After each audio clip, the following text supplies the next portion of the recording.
خب چیکار کنیم پس؟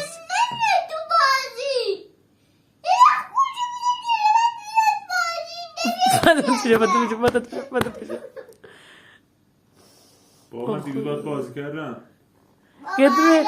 یه داداش نیاز داره این میگه. بابا این خوشگل میدونه که همیشه باید بازی کنم.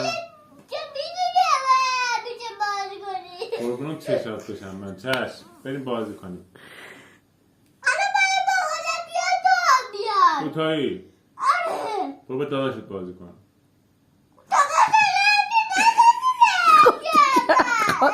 داداش بیاریم خوبه؟ اسمش چیه داداشت؟ چی؟ چی بدبختش نمیره ها. سامیار؟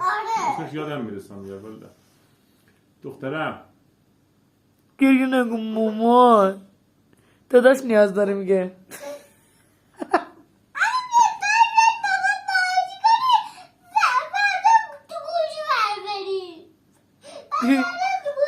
امروز با گوشی ور بریم فردا بازی کنیم. چه فرقی میکنه؟